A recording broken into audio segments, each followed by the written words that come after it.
আসসালামু আলাইকুম। আউযুবিল্লাহি মিনাশ শাইতানির রাজিম। বিসমিল্লাহির রহমানির রহিম। আজকে আমাদের গ্রামে বৃষ্টি হয়েছে, মোটামুটি ভালো বৃষ্টি হয়েছে। বৃষ্টির কারণে আমাদের ফসলে কিছু জমি আছে বা কিছু ফসল আছে, যেমন আমাদের ঝাল ক্ষেত আছে। ঝাল ক্ষেত গরমের কারণে, রৌদ্রের তাপমাত্রা যাই বলেন কেন, এই কারণে ঝালের ক্ষেতটা মোটেও ভালো হয় নাই। আজকে বৃষ্টি হওয়াতে ঝালের ক্ষেতের একটু উপকার, মানে অনেকটাই উপকার হয়েছে, আপনাদের দেখাইতেছি। আজকে বৃষ্টিটা হওয়াতে ঝালের, মানে ঝাল গাছের যে একটা উপকার হয়েছে, এটা বলে বোঝানো যাবে না। যদিও ভিডিওটা অনেক আগের, ছাড়তে একটু দেরি করছি। মাস এখন ঝাল গাছ আর অনেক সুন্দর হয়েছে। এটা ঈদের মধ্যে ভিডিওটা করছিলাম, ছাড়তে পারি নাই। দেখছেন, বৃষ্টি না হওয়ার কারণে পাতা কুঁচকে গেছে। এটা মাকড় পোকা বা মাকড়া পোকা না, এরকম কিছু বলে। মেন উদ্দেশ্য হলো পাতা কুঁচকে যায়, মানে গরম, রৌদ্র, তাপমাত্রা যেটাই বলেন, এই কারণেই এই পোকাটা হয়। আর তো গাছের তো কোনো উপস্রোত তেমন নাই, যে বৃষ্টি হওয়াতে অনেকটা অনেকটাই ভালো লাগতেছে গাছের চেহারা। হ্যাঁ, বর্ষার সময় ঝালে উপকারী সবচেয়ে বেশি হলো বৃষ্টি। এছাড়া প্রত্যেক দিন বীজ দিতে হয়, প্রত্যেক দিন বীজ দিতে হয়, প্রত্যেক দিন, একদিনও বীজ দেওয়া যায় না। কিন্তু বৃষ্টি হলে এত বীজ দিতে হয় না, এত বীজ দেওয়া লাগে না। 2 দিন, 1 দিন, 3 দিন পর পর দিলেও হয়। কিন্তু বৃষ্টি না হলে প্রত্যেক দিন আপনার বীজ দিতে হবে, সন্ধ্যার আগে আগে বীজ দিতে হবে। তারপরেও এই মাকড় প্রকাশ যায় না, পাতা কুঁচকে যায়, ফুল ঝরে যায়, গাছের উপস্রোত হয় না। মাঝে মাঝে গাছ মরে গেছে, দেখেন, গাছ ছোটো হয়ে গেছে, খালি তাপমাত্রার কারণে।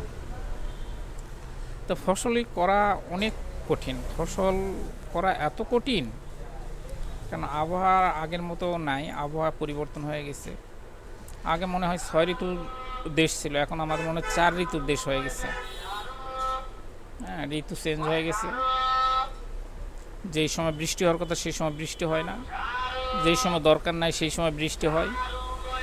এই জন্য ফসল যারা করে তারা অনেক কষ্টে ফসল করে, ফসলের তেমন লাভজনক না। 10 কাঠা মাটি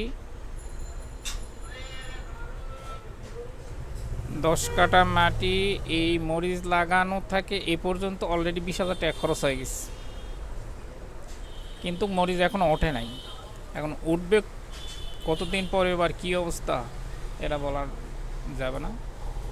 আবহাওয়ার উপর নির্ভর করে, ফসল আবহাওয়ার উপর নির্ভর করে। আপনি যতই পরিশ্রম করেন, আবহাওয়া যদি ভালো না হয়, তাহলে কোনো পরিশ্রমই আপনার সফলদায়ক না। এখন এই সময় যদি বৃষ্টি হওয়ার কথা, মাঝে মাঝে বৃষ্টি হওয়ার কথা, সপ্তাহে 1-2 দিন বৃষ্টি হবে, সেটা যদি কোনো বৃষ্টিই না হয়, তাহলে তো ফসলের 12টা বাজে 14টা যাব। এই দেখছেন, দেখছেন পাতার কী অবস্থা হয়ে গেছে। 2-1টা মরিচ ধরছে, তাও বাঁকা হয়ে গেছে। এত তাপমাত্রা।